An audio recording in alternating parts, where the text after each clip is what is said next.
This is Daybreak, and thank you for staying with us here on the broadcast. Let's proceed. And coming to you, Honorable Nelson Kwech, getting to the nitty-gritty details of the contents of the finance bill.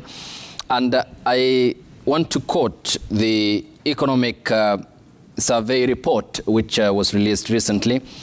And it says, on the value of building, that is a component of that report, plans approved by Nairobi City County increased by 58.0% to 162.5 billion in 2022, while the number of residential housing units completed by the State Department for Housing increased more than threefold to 1,390 units in the same period.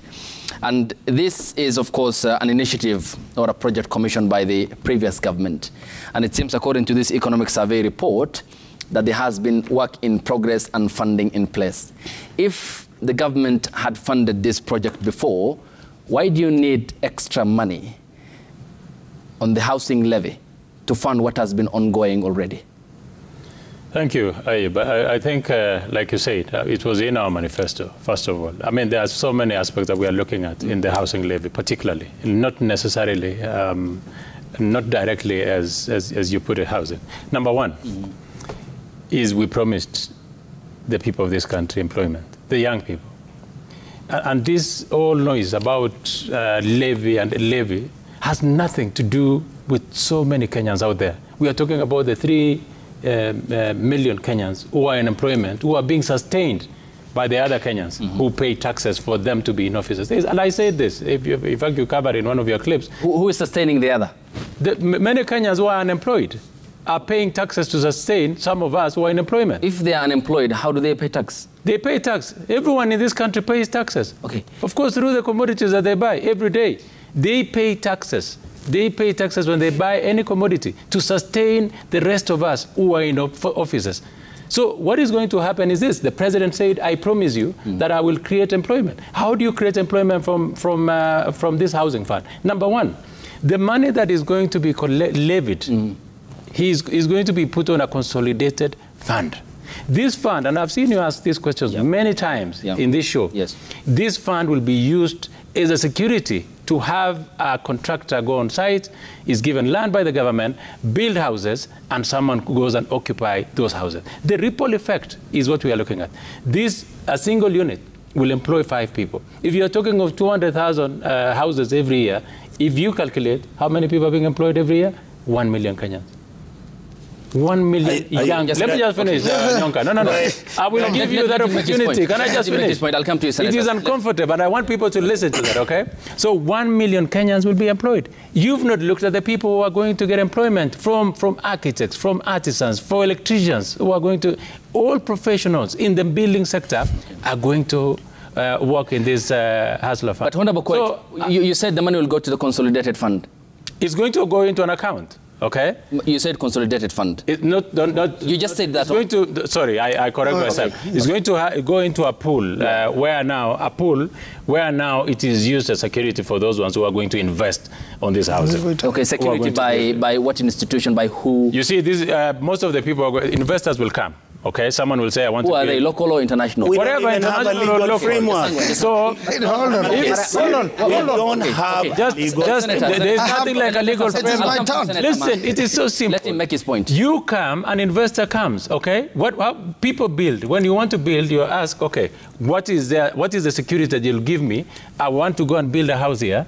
A contractor will go to the site, build a house, and we will only be paid after they hand over, and that is the account that is going to be used for someone to go and pay on PPP program. That is exactly what happened. Okay, as a legislature, then what is the legal framework that will underpin that funding? I mean, we have established the legal framework for housing fund. It is so simple. What legal framework do you need to provide? What act? Can you read it? What act have you anchored it on? Before just allow me. He's addressing the chair. Just allow me. Make his point. I'll come to Dr. Kenan. Just allow me. You've distorted my information. Just wait first. Please proceed. I'm here to protect you. Okay.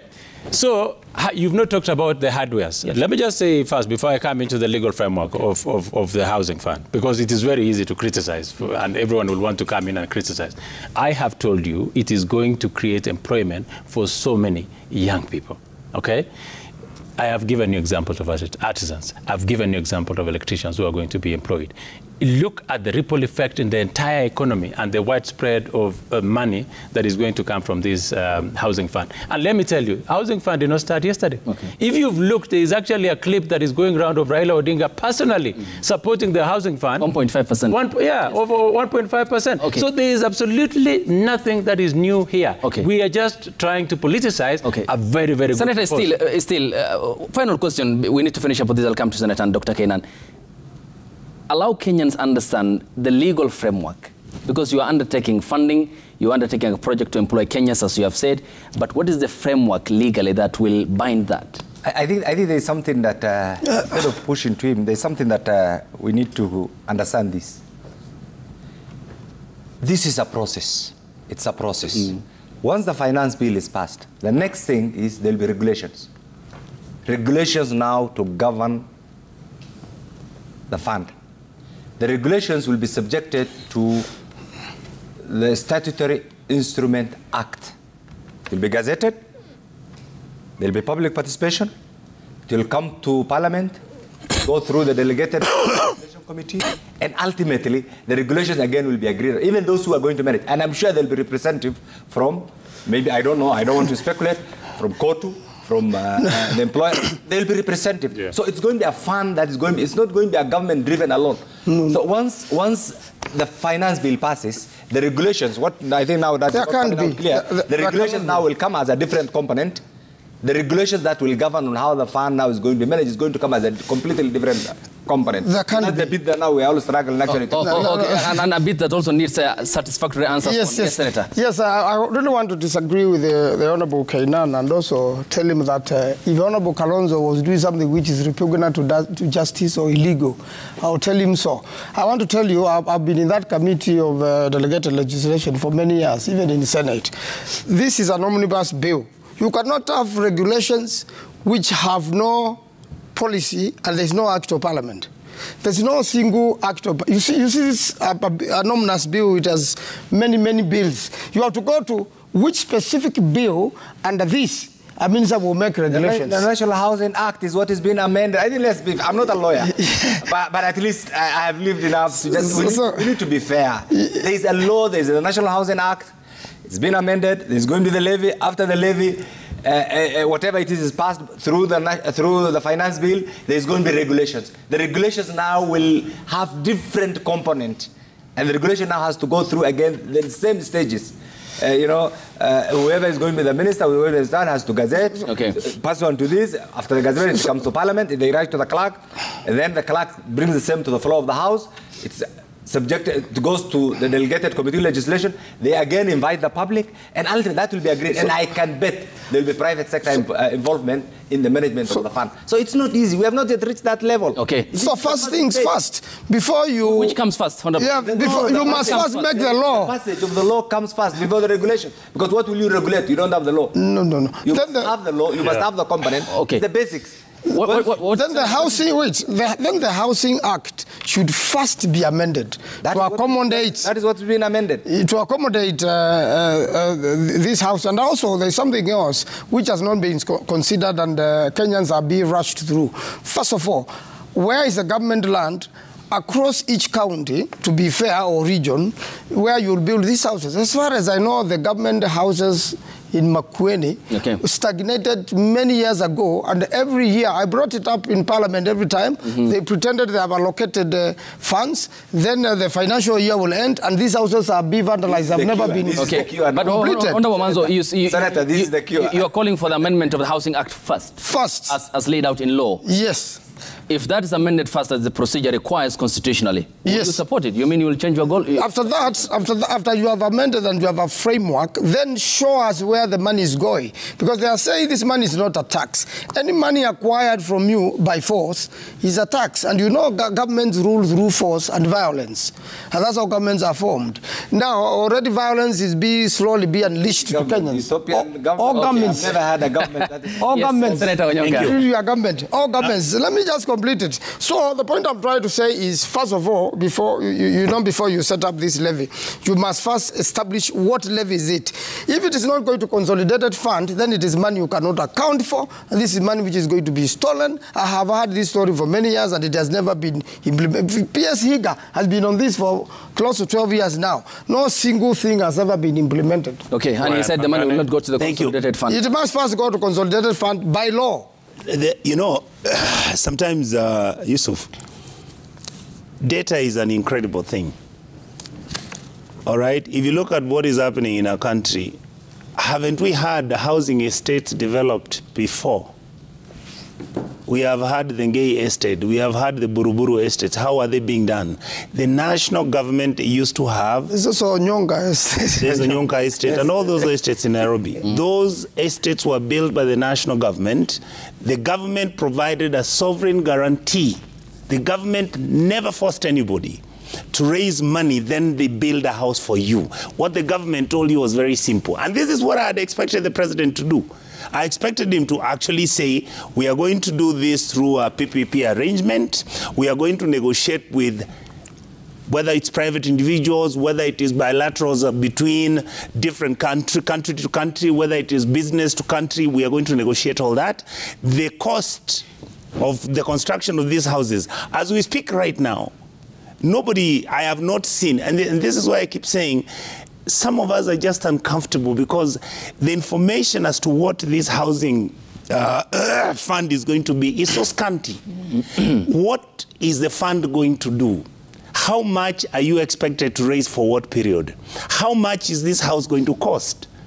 When Nyayo High Rise was being built, those houses were actually touted to be sold for 1 million shillings. Why is, for example, I'm just using this hypothetically, why would the president find it difficult not to say, we are going to build low-income housing in Nairobi, we'll be building these houses for individuals, we want you to qualify this way, they give the parameters on how you qualify. If you're a boda, there should be what you need to call, or in other words, what you need to satisfy as an individual, then you can now own this house. How much is this house going to cost? I don't know. And we have challenges in our counties. For example, in Kisii County doesn't have free land, all right? By now, I would have assumed somebody would have gotten a mechanism into place where we were discussing. In fact, I will tell you, it is true, places like Kisii, because of the high population density and because of the land demarcation problem that we have in a place like in Kisii, because we have got so many small plots which are all stacked up together, and yet the roads, everything is squeezing in, you have got border. Kisii town is now becoming congested. Okay. I would have expected that by now, the president would have had a situation whereby people in my county are being engaged publicly. We are discussing with these people, what do we do?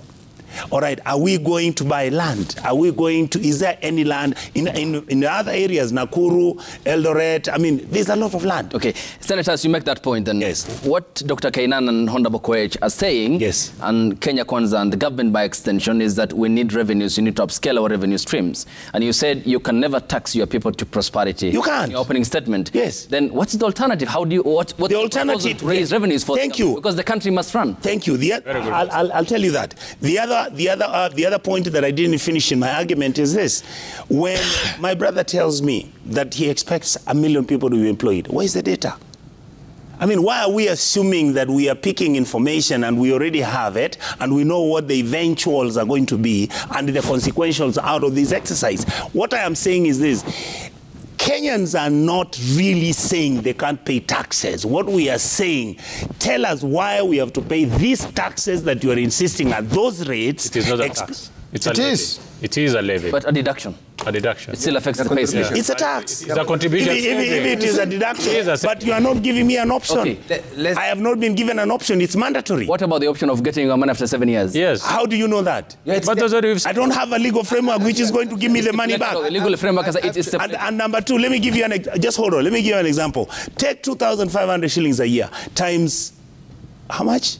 2,500 you and your employer. Yes. 5,000. 5,000. Yep. Multiply times a whole year. That will be about how much? 6 million? 6 million. No. 600,000. 600,000. No. It's 5,000. It's 5,000. I'm told that's 60. 60,000. 60,000 Yeah. times 7 years. How much is that?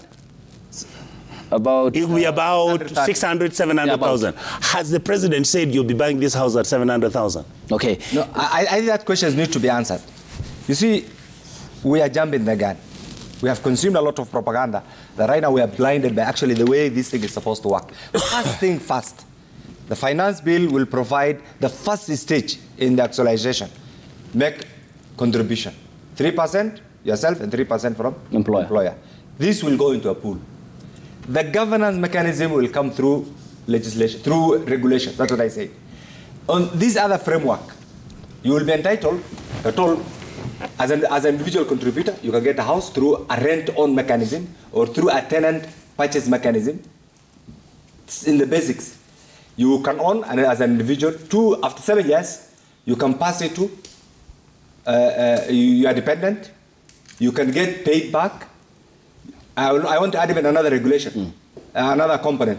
You can also forfeit to the government, because that provision is not there, because I think because of a third world country, you can also forfeit the same to the government. They say, look, as part of my will, I do not need this, will go to that. So I think we are jumping.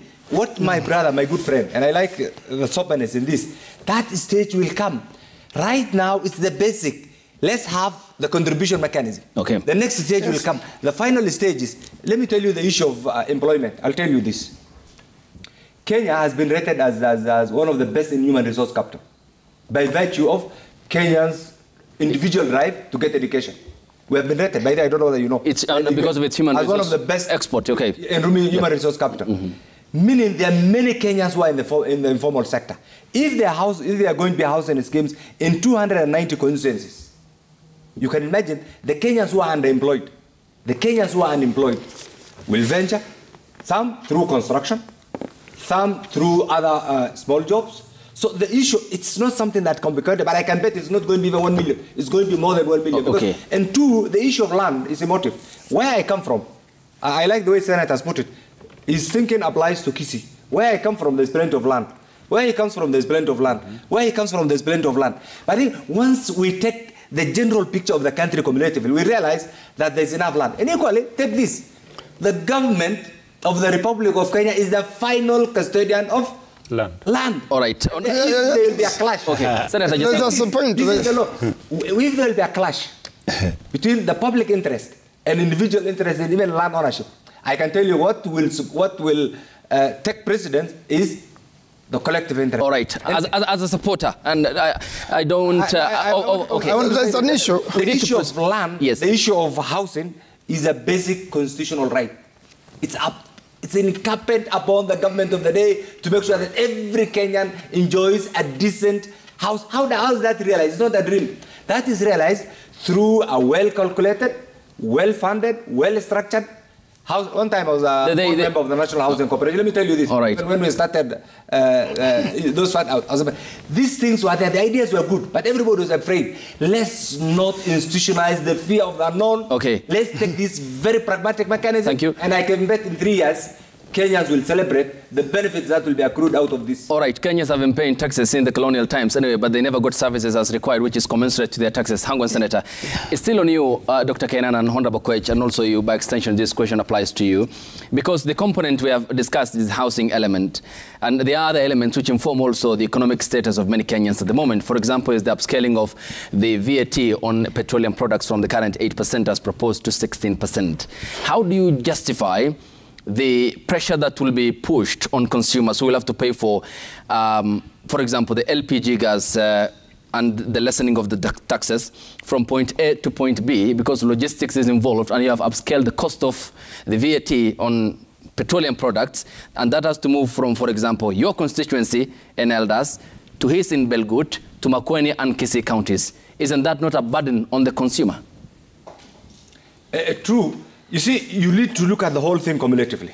In one area, there is a bit of an increase in the tax. In another area, it is zero rated. So we need to look at cumulatively. Zero rating in terms of the LPG? You need to look at the whole thing, I just want to say this.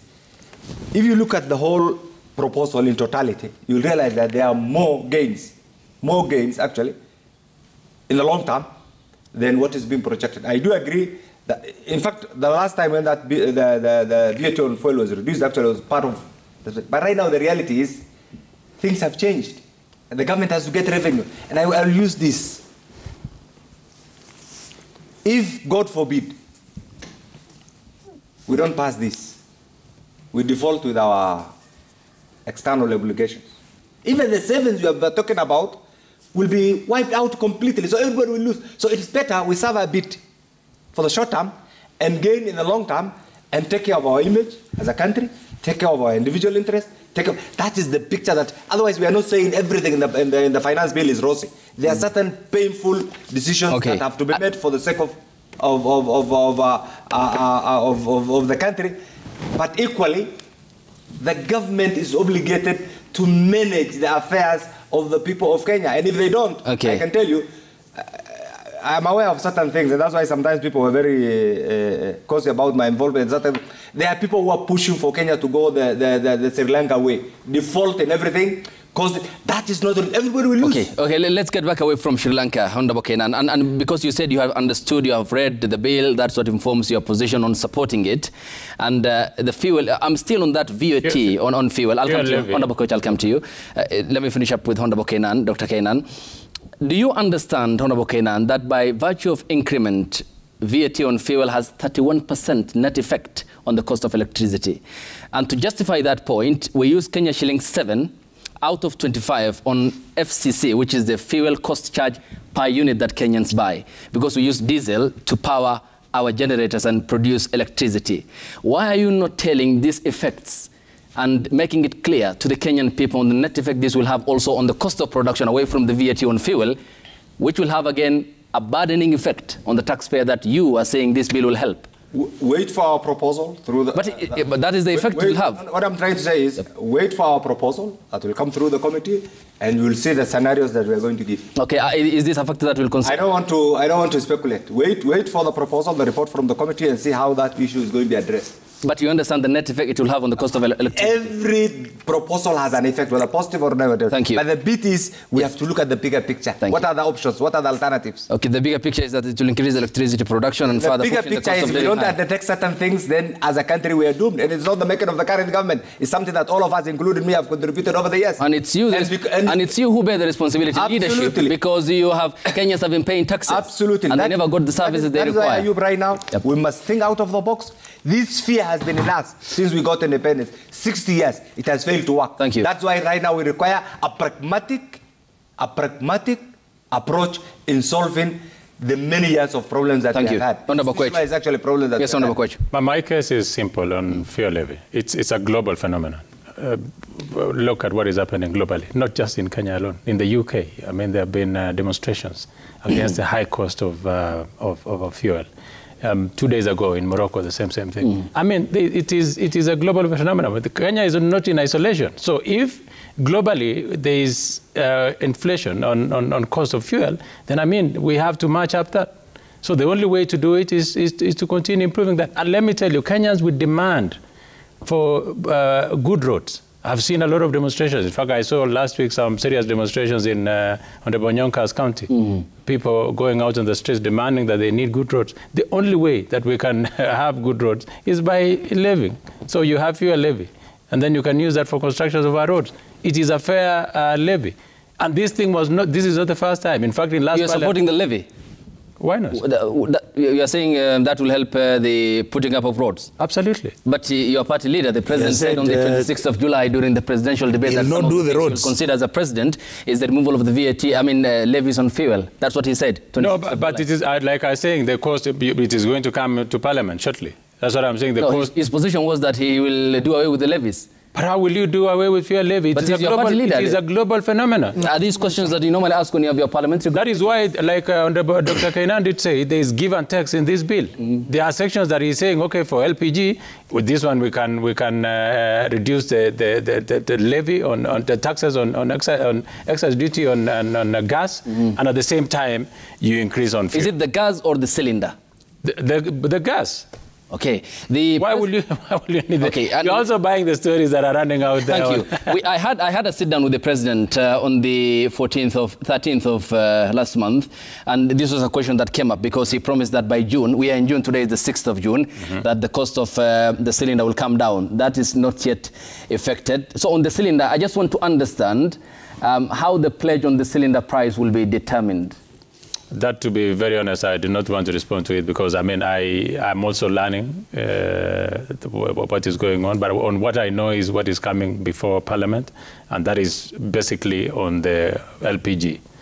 It's going to be demand, you know, because you promised that by June this will be down. Sector, it's going to be actually, there's going to be demand and supply. It's going to be a private sector. So you see, sometimes we do not have a control mechanism to manage some of these things because Kenya has adopted an open market economy. So sometimes we also expect the public to respond to the good gestures actually from the public, either the businessmen or whatever. So ultimately, there has to be some sort of not regulation per se, because we do not want to go back to that era. Okay. But I think there has to be some sort of regulations that determine even the prices that you get this gesture from the government.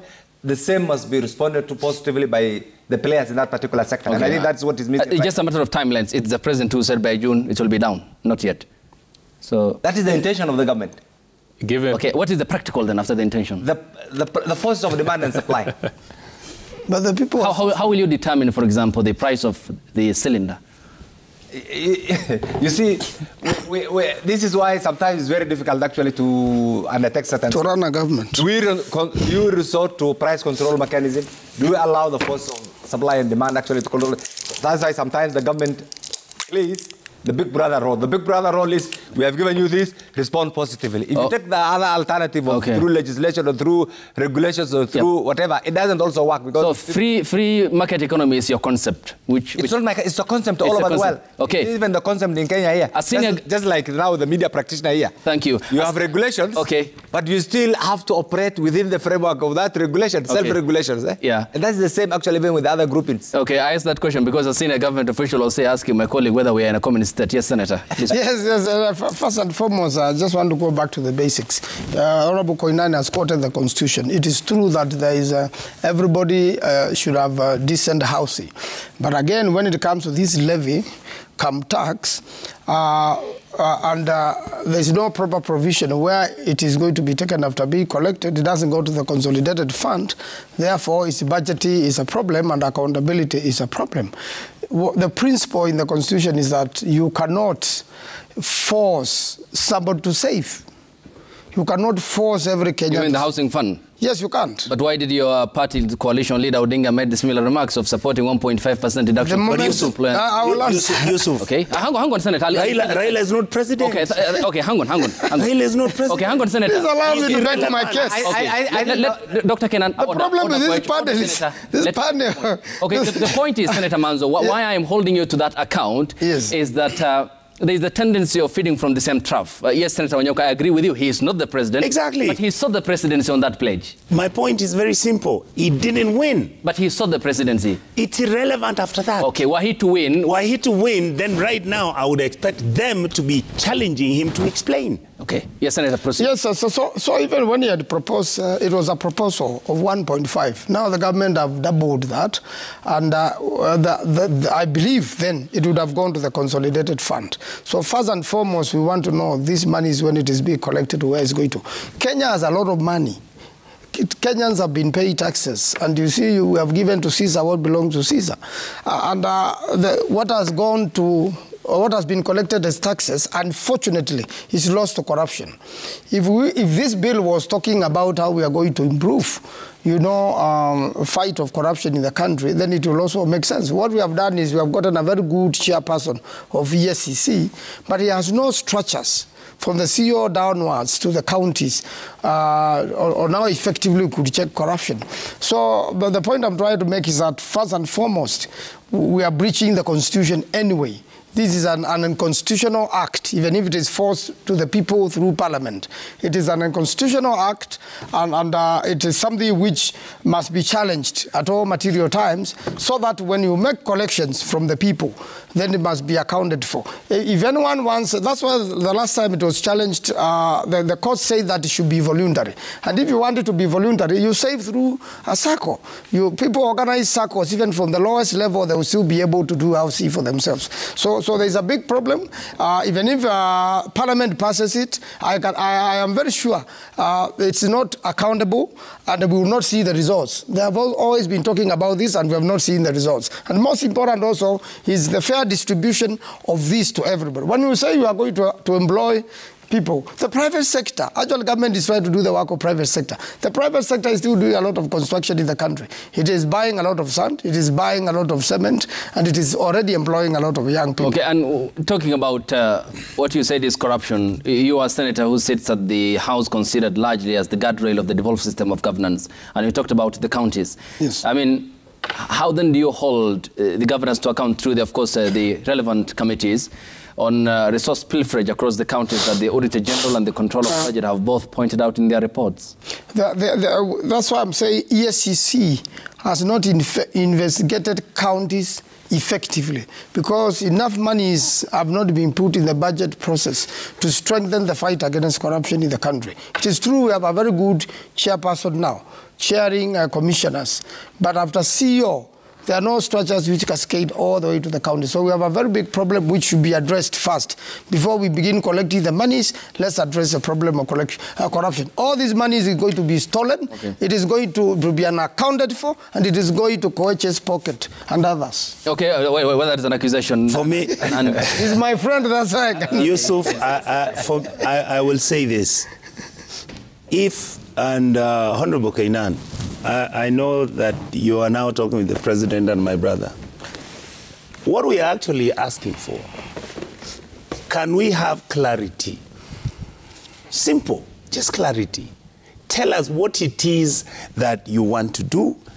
Tell us how you are going to do it. Tell us when you want to do it. Tell us how much it will cost. And tell us what I'm going to buy this house at. Number two, our position is very simple. And by the way, I was very lucky over the weekend to have an opportunity to be with former Prime Minister Raila. He said, even when he was raising the issue of 1.5, he said his agenda at that time was that he was going to persuade the Kenyan public for this whole exercise to become voluntary.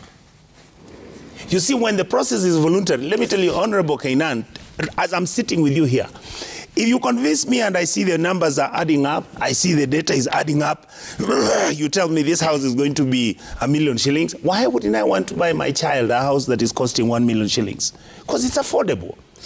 But there is a convolution of all this information. There are going to be private-public partnerships. There's going to be an issue of where we are bringing in individuals. There are companies which will come and do this house. I don't know what National Housing Corporation is going to do. I don't know what these are the issues that we are raising. And our role as the opposition is to ask these questions. Our role is not that we are dismissing what the president is saying.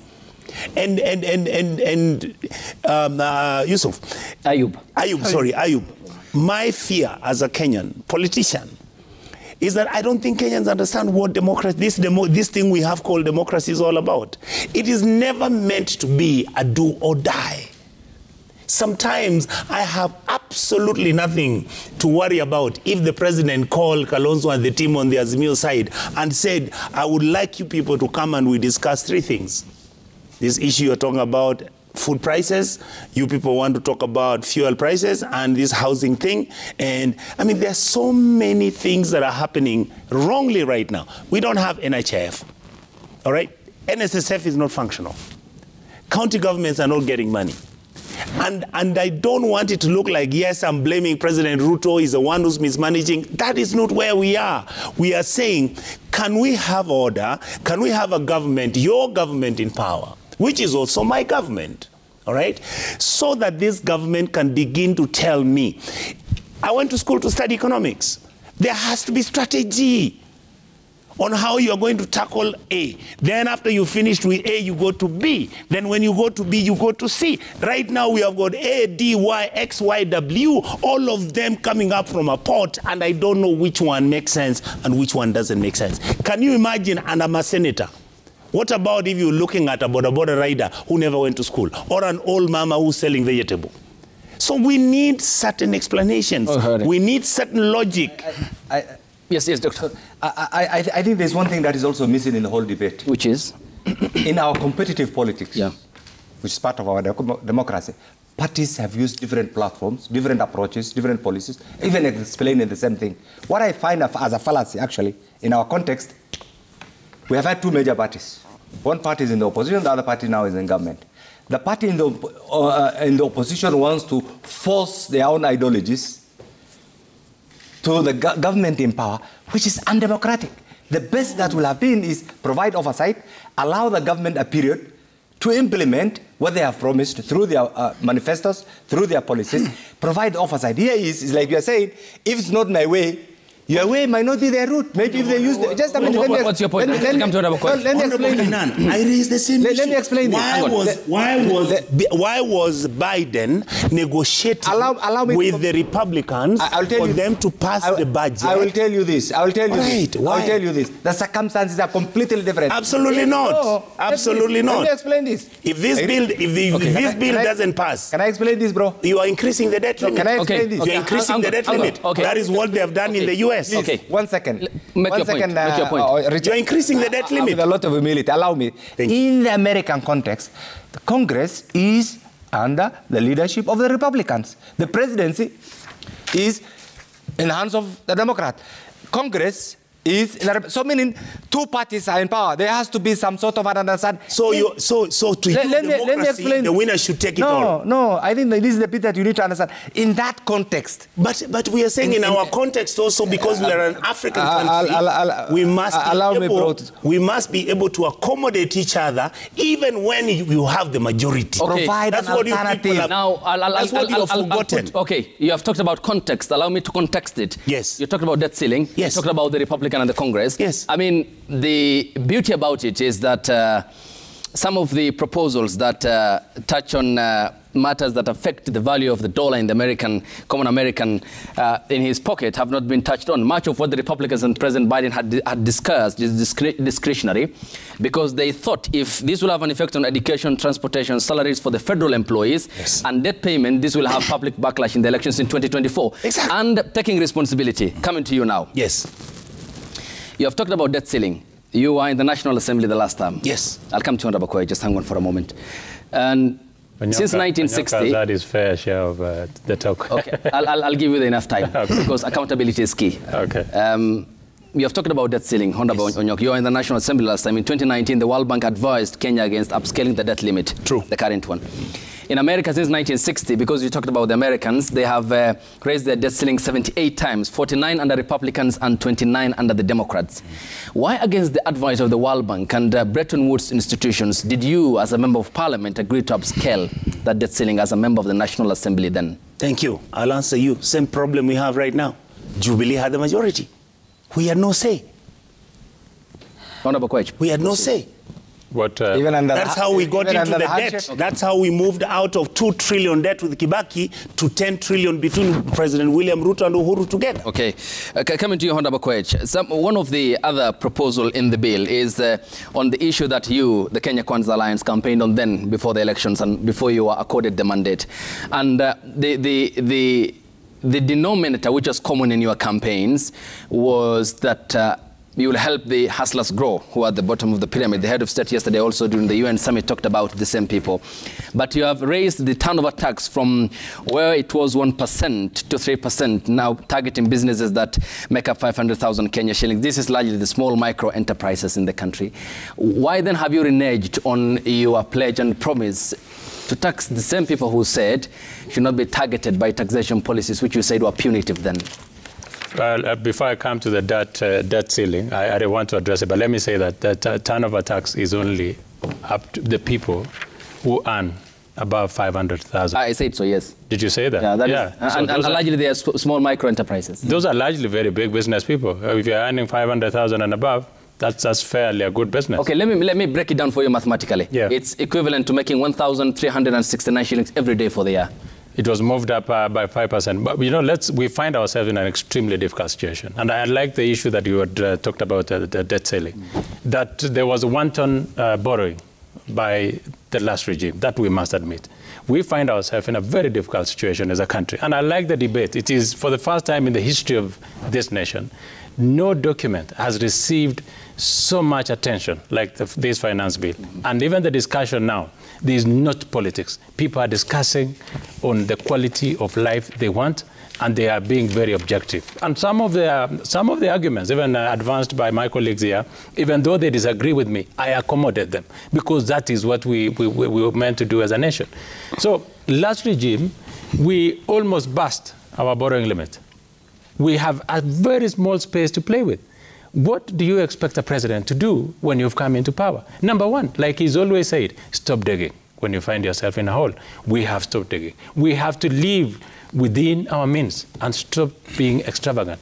The only way to finance this country and our budget is by allowing as many people as possible and allowing Kenya Revenue Authority to expand their tax base. There are gaps and there are painful decisions that we made in the short term. Because if, like Dr. Kainan is saying, if we do not make those decisions now, bold decisions, very unpopular, but bold decisions, we will find ourselves we will not have a country to govern. So some of those decisions is to allow everyone who is able to earn something to pay taxes. That is why, and all this complaint about my friend, Senator Manzo, is complaining. What is not telling the population out there is that none of them is being targeted for levy. None of them. And I want to repeat this. Any Kenyan out there who is not employed, do not panic, because there is absolutely nothing for you to worry. There is no one who is coming to tax you. No president. And I can tell you, look at I have a clip here of campaign by Raila Odinga and many other leaders. No one did not campaign using the housing fund. Everyone is now running away from it because they do not want William Ruto to implement the program. Raila Odinga not once, not twice stood on the podium to support the housing. Everyone in their discussion said, oh, from independence, we were the same GDP with Singapore. But everyone did not want to make the painful decisions that Singapore didn't make. The biggest decision that Singapore didn't make that has changed everything is the housing. 90% of the population. Let me just corruption. Why don't you want to listen? Why don't you want to listen? Senator Angon. Yeah. Singapore is I'm not refusing. They made so many other decisions, but the biggest decision that they made is to give dignity. Singapore was like Ibira. Okay. In the 60s. Honorable Coach. Okay. Okay. But now we are saying we want to give every Kenyan a decent home.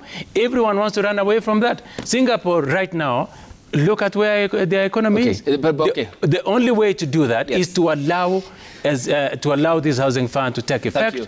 And the decision has to be made. And William Ruto has said he will make it. Me as a member of parliament and my colleagues will make it. In fact, I have received so many of our colleagues from the other side who are going to support this thing. And don't forget about these things that Manso was saying Kenyans wants to see us. I will do it publicly. The people of Belgut sent me to Parliament to represent them. And one of their representation and my mandate is to make sure that I make policies that are very, very good for them. All right. One of them is to vote for this finance bill. I will do it happily. You agree with me, Singapore's example, that Prime Minister Lee Kuan Yew killed corruption? Yes. Yeah.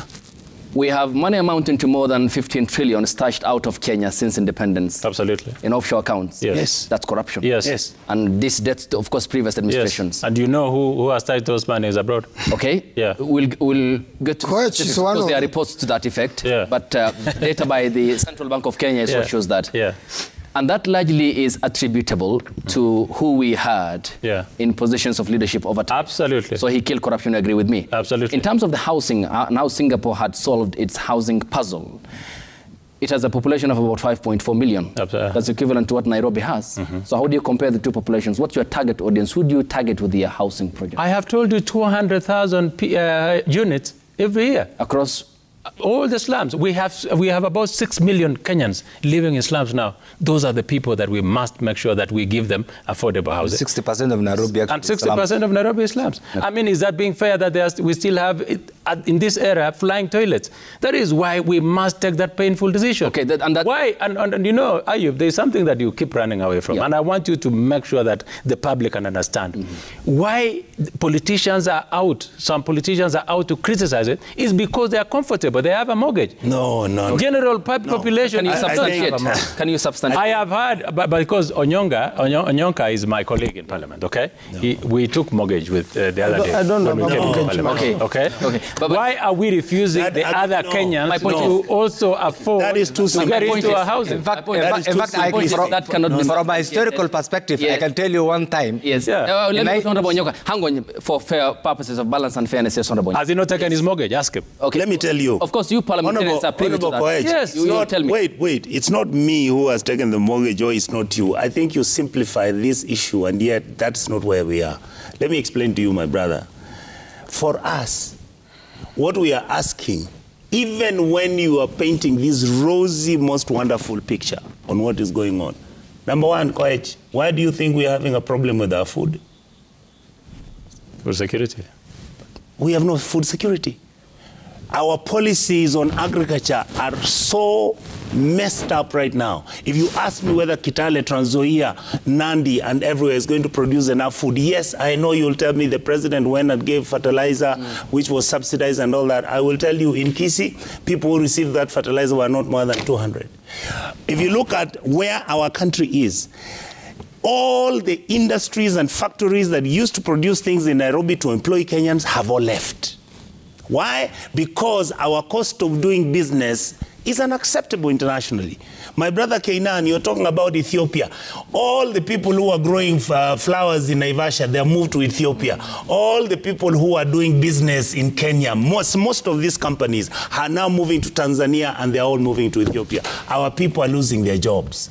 People need sustainable jobs. It is through industry, it's through manufacturing, it is through agricultural development. A poor country cannot start doing big things when we are not even able to feed ourselves. Okay. Thank you. Point noted. Yes, I was to respond. Come to you briefly and briefly. Yes, I was to respond. You know, personally, I don't have a mortgage. I save in a SACCO.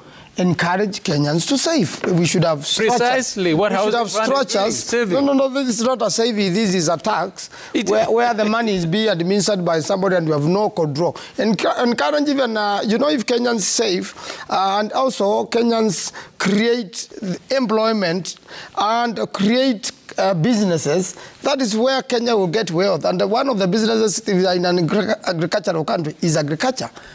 The country knows who killed agriculture in this nation. So agriculture, you know, extension officers and all that issue to deal with animals, animal husbandry, pastoralists. There are no proper structures to safeguard the pastoralists when there is drought, even to get food to the animals and get it slaughtered in time and for marketing. Okay. So we have a bigger thing to do to raise wealth other than snatching the little Kenyans have to take to a place which is not known. Dr. Kenan, briefly, as we take this up. I think there are certain things that we must accept. In my opinion, what the president is doing is to correct the generational mistakes that we have made since independence. I agree. We have neglected almost all our factors of production, actually. Agriculture being key thing we have neglected. That is true. And I think that I see also an emphasis because we have neglected our primary industries. We have neglected. That is true. Whose mistake? Collectively, it's our mistake. That has to be corrected. But I think what we'll be asking, what will be requested actually the president to do are two things. As you mobilize resources, as you expand the tax bracket, zero tolerance actually to corruption, the way he has indicated is going to be a hallmark of his administration. And we have seen a decisive approach in the issue of KEMSA, and the issue of Ministry of Health, that you have made a mistake, you are in the public service, you take immediate. And that approach, a combination of this, zero tolerance to corruption, inculcate high efficiency in every government business. 3, expand the tax bracket. Okay. And more fundamentally, because Kenya is not operating in isolation. Kenya is part of the global village. All right. Project Kenya as an investment destination, as an investment hub. Okay. That is the tag that we have the UN offices here. There's something that touched actually my heart, which actually we were told the other day by the president. The issue of carbon credit. It resonated very well with what I had in mind. Over the last 15 years, I've been struggling to do a bit of afforestation in my former Wajir West. And then if you go to Eldas today, you'll realize there's afforestation, actually the only one in all of northern Kenya. And what the president explained actually resonated with what I was trying to do. Individuals have benefited. If every Kenyan, that will be another avenue actually of tax collection. If every Kenyan, whether in the village, whether in the school, whether provision plants a tree, you'll realize in 2-3 years' time, the amount of money that we are going to get actually from a carbon credit will be so immense. In conclusion, this is what I want to say. In our own wisdom, courtesy of the current constitution, we have an entrenched democracy. Let's allow the president to implement his manifesto. Okay. Let the opposition be a responsible opposition and provide alternatives. Okay. This issue of everyday threats will not assist Kenya, will not assist the individuals who are issuing threats, will not even assist the government. And to the president, I want to tell him this. There's something Honorable Wetangula said. Don't act because of fear. Thank you. Don't fail to act because of fear. Act in the interest of the Republic of Kenya, and that is the position that you have been interested. Thank you. And I like the bit that he said he will take personal responsibility for the... But we should act constitutionally. For all the monies. Let us support them. Constitutionally. Yes, constitutionally. Let's support. We haven't seen anything unconstitutional right now. We all come to the... whole bill is unconstitutional. Senator Manzo, Honorable Koech, Honorable Kenan. We all come to the conclusion that we have a constitution that clearly limits the power of every authority, including the office of the presidency. True. Including even our work. Feedback Winnie, here on the broadcast. And here's what we are saying on hashtag Twitter, that is at Ayub Abdikadir at Citizen TV Kenya. This is what you are saying, and thank you for being a part and parcel of this conversation. Evans Wanyalawan says the MPs shouldn't attack the media. It's the media that's doing a good job of giving us the facts about the finance bill. The truth is that the bill will affect the common citizen. We are watching the MPs on how they will vote. Bob Otieno Owino says, Azimio 1, Kenya should give Kenya Kwanza time to govern the country. It took former President Mwai Kibaki 3 years to transform the economy after taking power, and it's barely 8 months since President William Ruto took over the reins of power. Patrick Langat says, why would public participation be carried out when the Kenya Kwanza faction said they will pass it, whether we like it or not? Isn't that Kenyans are being taken for a ride? Finally, Nelson Koech is my MP. Please ask him to represent us in rejecting the housing fund. Would he? Ernest_HSC says imposing higher punitive taxes can create complexities in tax administration and enforcement. Still, Ernest says it's important for MPs to carefully consider the potential negative effects on people and overall economy when implementing higher tax, VAT tax on insurance compensation. Balance of affordability and accessibility of insurance coverage is crucial to mitigate the adverse effects. Babu Michel K says, if the Finance Bill 2023 was the best document you have ever heard, then threats shouldn't accompany its passage in Parliament. Any good thing is accepted with ease and automatically by everyone. Why all the threats around it? Okelo Mwalimu says, if MPs bow to pressure from the president and pass the punitive finance bill, time would be ripe for us to consider placing legislature and the executive through plebiscite. Parliament should then be rebranded and relocated to State House. MPs must know that we are their employers. Magwas 3 says, ask Nelson Koech, how long will the affordable housing provide employment? What happens when Ruto finishes his term and the other regime scraps the 3% housing levy? Why can't the government create more industries instead? Charlo Ward says the finance bill should be rejected by members of parliament unless serious amendments is made for the benefits of all Kenyans. The president cannot threaten MPs to vote in his favor. That's dictatorship that shouldn't be allowed. Kiswe Philip says some of these government-allied MPs are simply not smart. Power comes with responsibility. A strong opposition is what a country needs to check the excesses of the executive. The government complaining about a strong opposition is an implication that is weak. Jen Firstborn says, if the government failed to build enough schoolrooms for our children, will it be possible to build a house for all Kenyans? Just postpone this bill or do away with it. Mohamud, that number, says, please ask Honorable Adan Kenan if the 3% is tax, levy or savings. If it's tax or levy, how will it be available to Kenyans after 7 years? Is tax or levy refundable? If it's savings, then why force Kenyans to save? Why not make it voluntary? Frank Orinde says both the president and the deputy president made publicly stated rather, that the Finance Bill 2023 must pass. Now, where is the logic of democracy, and why are we even having public participation? Dictatorship and intimidation at its best. It's sad, that person says. Questions for Honorable Question, Kainan? Then we wrap up. You had a question from your constituent. Yeah, they're saying of course, they're asking me not to pass the finance bill. Yeah. What I'll tell him is that I'll go to the constituents and explain to him the importance of this finance bill. Okay. He can reach out directly to me, and I will explain to him. In fact, he will be the biggest advocate of the housing fund. Okay, thank you. Honorable Kainan, you had a question? Is it a fund, a levy? No, it's a contribution. Yes. Yes, so it's not the way, it's not a tax actually. So, and I think we have already explained. So, and that will add a lot of, like where I come from, it will add a lot of value. You can imagine 200 houses in Alas. And land is free. The issue of land price actually has been generated by the government. So it's something that is going to add value to everybody, and I hope in due course we'll realize the benefits. Even my friend Richard Onyoka, who comes from one of the highly productive areas, will appreciate that in time we have a country to all subscribe to. And that's why we are saying one part is a disadvantage, the other part is the advantage. Let's collectively think as Kenyans. And I think that's where we're headed. And support the government to realize their dream and wait for 2027 to interrogate their failures and successes. Thank you. That all depends on the democracy. Brief remarks from Honorable. Yes, the intention of the new constitution was that Parliament checks executive.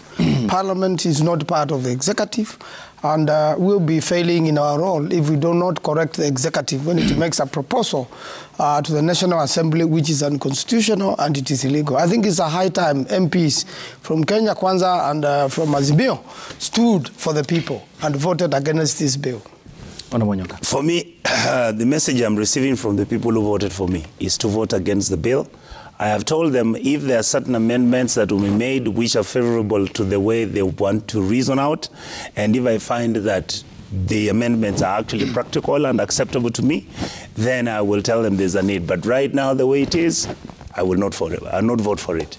Thank you. Members of the bicameral parliament with me here this morning. Dr. Adan Kainan is the lawmaker representing Alas constituency, the longest serving lawmaker now? 25 years? The father of the 13th parliament. 25 years? Yes. And 2 constituencies? 2 different constituencies. Thank God, alhamdulillah. Thanks for your time. And following you closely. Yes, my brother. Honorable Nelson Koech. Me, I'm a son of a peasant. He's a son of, you know it, isn't it? You see the frustration. You see the frustration we go through. Honorable Nelson Koech is the Belgut constituency lawmaker, as well as the chairperson of the Foreign Intelligence and Defense Relations Committee. Thank you for your time. Thank you. Much appreciated. Always a pleasure. Senator Dan Manzo represents Makueni County at the Senate. Thank you for your time. And Honorable Richard Onyonka is the Senator Kisii County. And why we are all here, lawmakers, honorable lawmakers, is that democracy grows by accountability, and it dies in darkness if there are no questions. The media, you, the people in power, and the Kenyan public, who are the constant factor in the equation, is why we will have a beautiful country. Many thanks for coming. And thank you to you for watching. Good morning.